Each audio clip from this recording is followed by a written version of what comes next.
Hi guys, welcome back to my channel, and today I will be showing you my WWE Championship belt collection. So I'm a big wrestling fan, and I grew up watching Hulk Hogan, Macho Man Randy Savage, and Ultimate Warrior during the 80s. So I really love wrestling, particularly the World Wrestling Federation back then, or WWF. So I got here one of my favorite belts. So I'm just gonna sum up that my top 5 belts are the Winged Eagle, the belt held by Hulk Hogan, Macho Man, and Ultimate Warrior, and later on by Bret Hart and Shawn Michaels. So that's the most memorable belt for me. The second one would be the Big Gold, or the one held by Ric Flair during his National Wrestling Alliance, or NWA tenure. So, or simply put, it's called the World Heavyweight Championship belt, but it's popularly known as the Big Gold. So that's the second belt. The third one would be this one, the undisputed WWE Undisputed Championship belt. So this is my third favorite. And the fourth is the Attitude Era belt, or the Big Eagle. It's round. It's similar to the Winged Eagle held by Hulk Hogan, but it's more rounder, and it was released during the Attitude Era. So it's called the Attitude Era belt, or the Winged Eagle belt. And the number 5 would be the John Cena WWE Championship spinner belt. So that's my top 5 belt. So I don't have the Winged Eagle and the Big Eagle.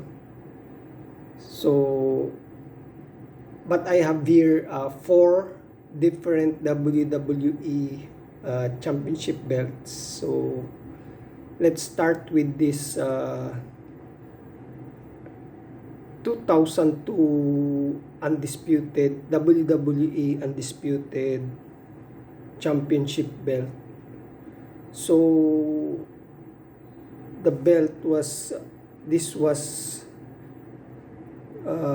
prominently used during the Ruthless Aggression era.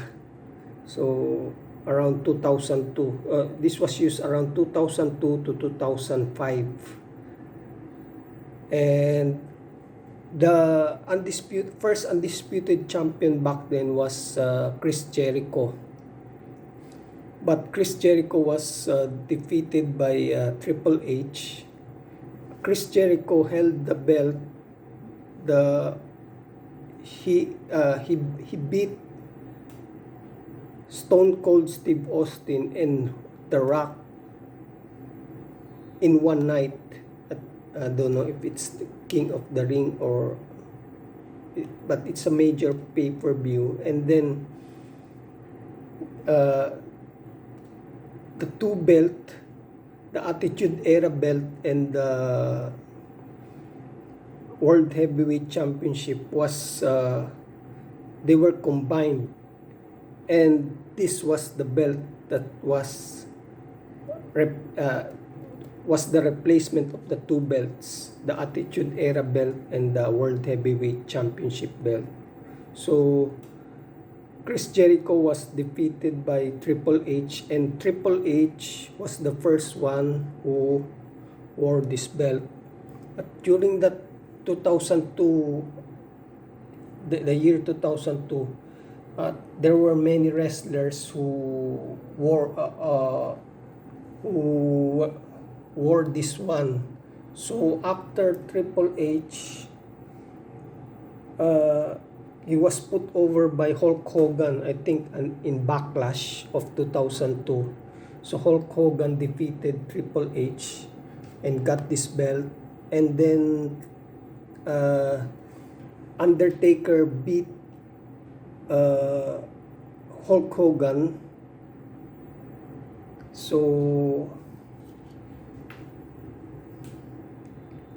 yeah, and then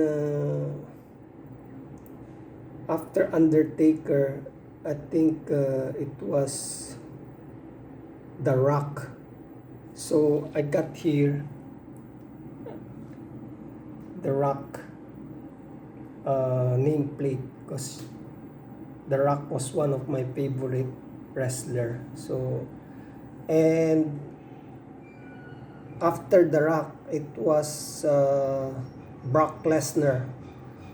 Brock Lesnar defeated The Rock at SummerSlam of 1992, thereby getting his first WWE Championship belt.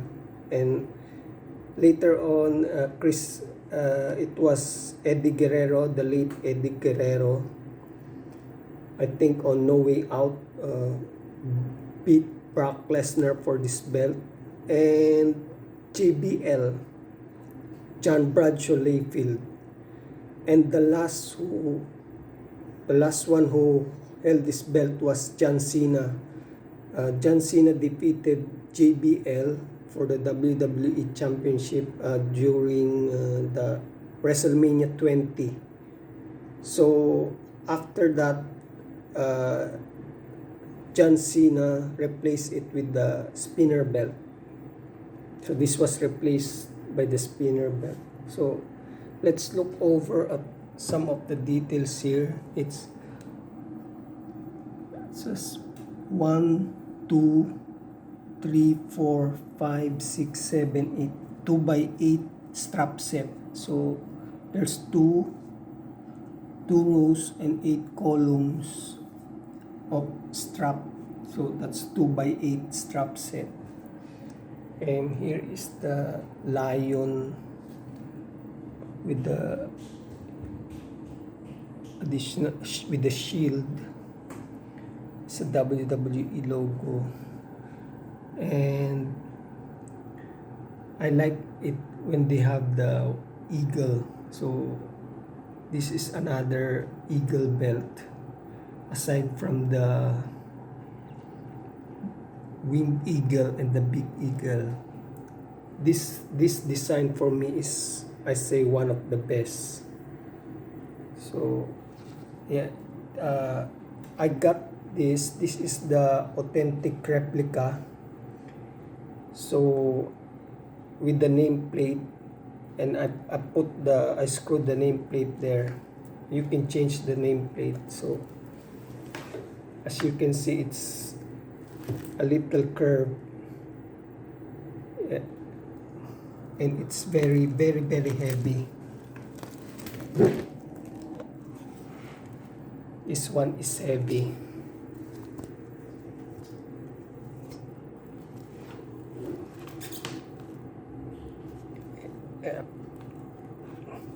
So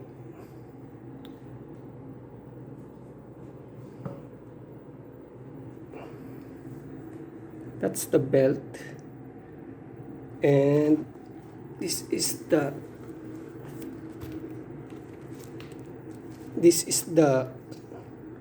case that comes with the belt. So if you buy an authentic replica, you will get that belt bag. And here is the back of the belt.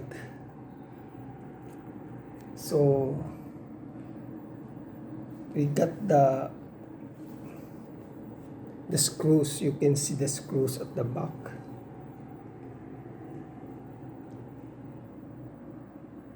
And the logo starts to fade already. WWE logo, so you know it's authentic, because I bought this at the WWE shop, and it was around 2008. I bought this to 2011, but the copyright here is 2008. So the belt was manufactured around 2008, and it was very expensive back then. I think they released this again. This is the version 2.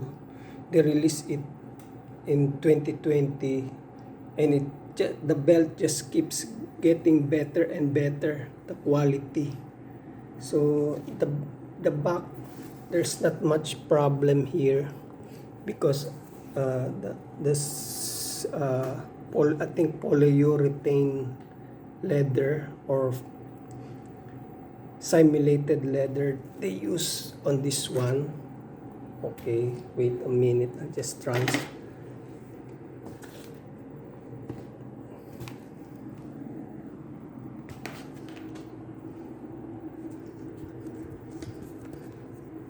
But the only issue with this is, you can see that there is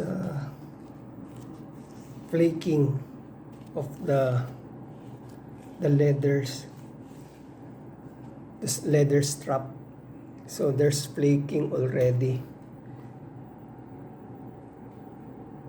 2008, and today is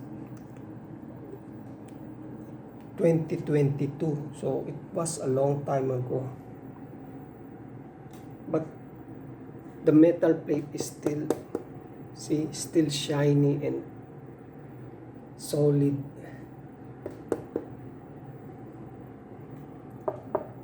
So when you buy replica, you will get this is metal, so it's very solid and heavy.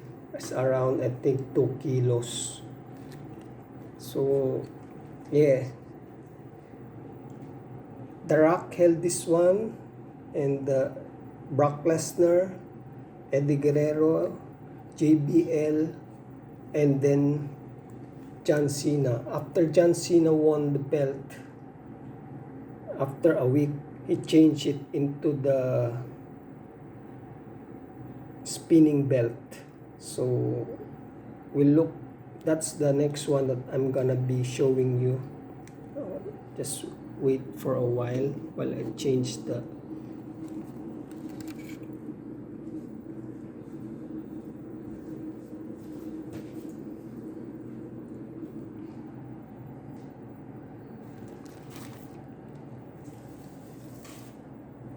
So here is my WWE commemorative WWE Championship belt, or the spinner belt. So the famous wrestler who wore this is John Cena. So this belt was custom made for John Cena, but other wrestlers won this also. Randy Orton, Triple H, CM Punk, you name it. Even I think The Rock also won this one. So for the commemorative one, they are much cheaper because the material used is high acrylic plastic. So the leather is still fine, but there's some little flaking here and there. Or this one has some fading there.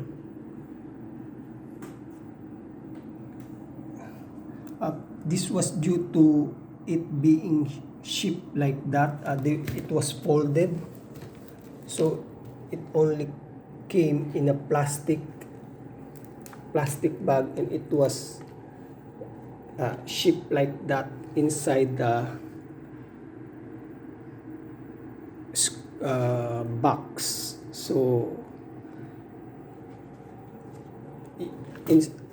I would prefer if they would ship it flat, long, on a flat box. I don't mind if it's long, as long as the belt doesn't have creases or fold. So you see there's some fold here, some flaking already. I bought this also 2011, the year 2011. But you can see that it's still in good condition.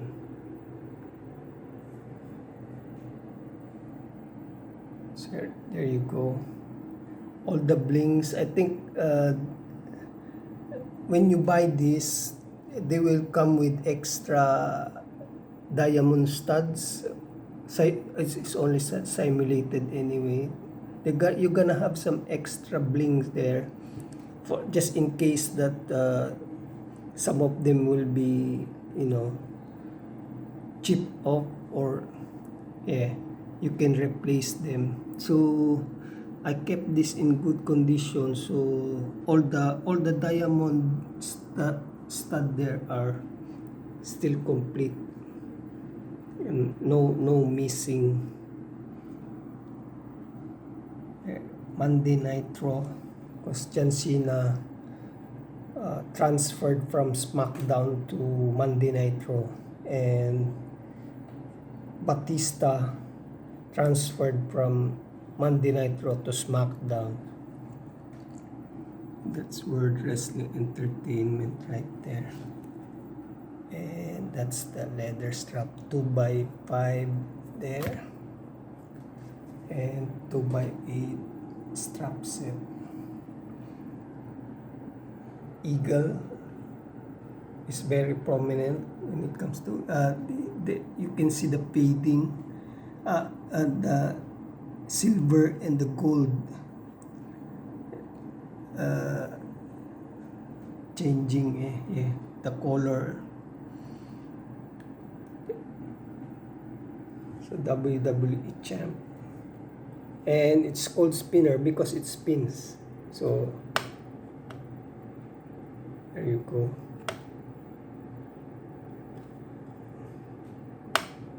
Oh, the click is probably here, and you can do counterclockwise as well.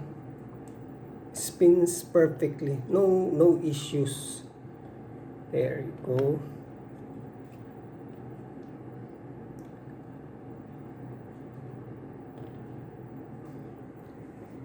That's my spinner belt. We'll take a look at the back.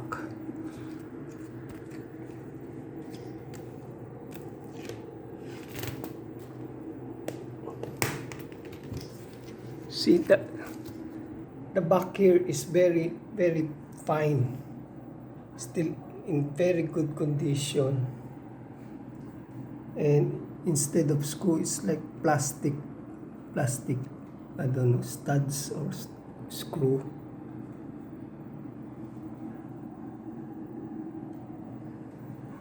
And there's the WWE logo to tell that it's authentic.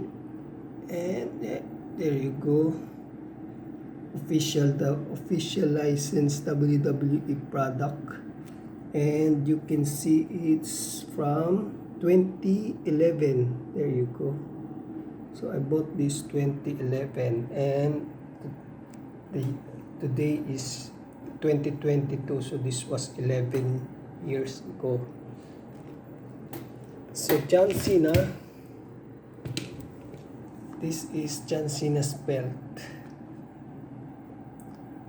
So I'll go ahead with my second favorite belt, which is the Big Gold. There. This was originally from way back during the NWA or the National Wrestling Alliance. So Ric Flair is the one who held this title first. So it's called the Big Gold because it's just like solid gold. And this one is a commemorative belt. Plastic. The material is plastic, commemorative. So it's much cheaper.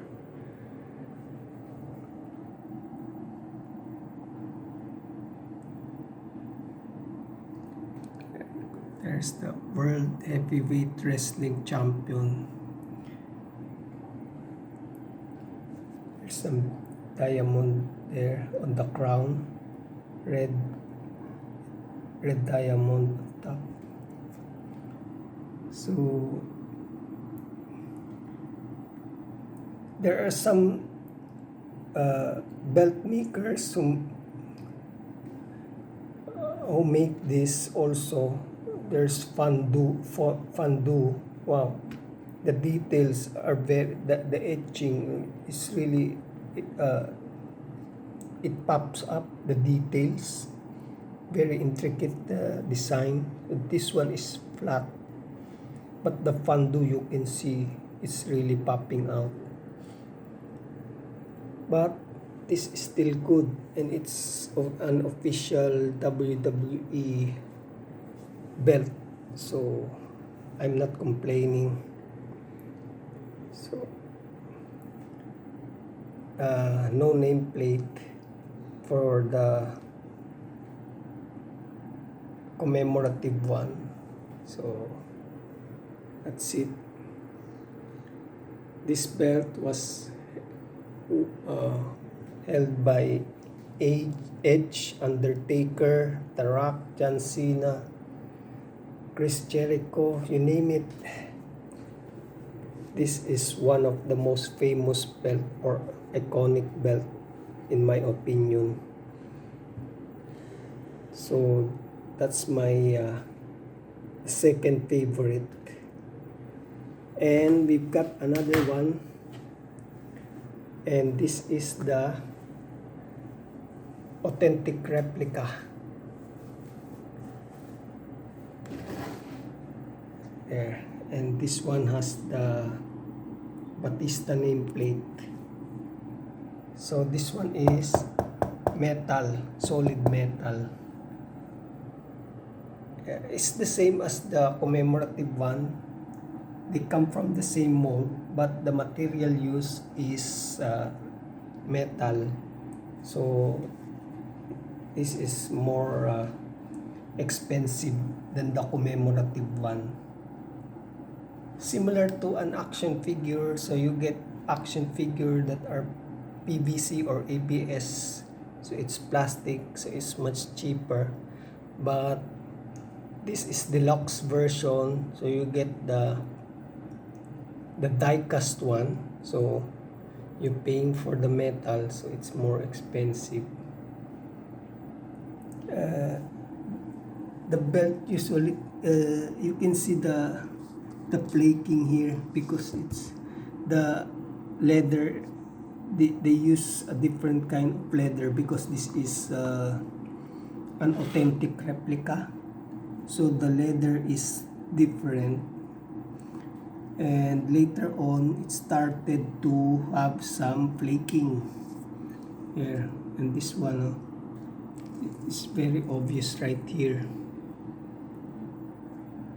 But no damage on the main plate itself. It's just the leather strap, and it's bound to happen anyway when you store it in a very hot environment. That's what usually happens, because it's, even though it's simulated leather only.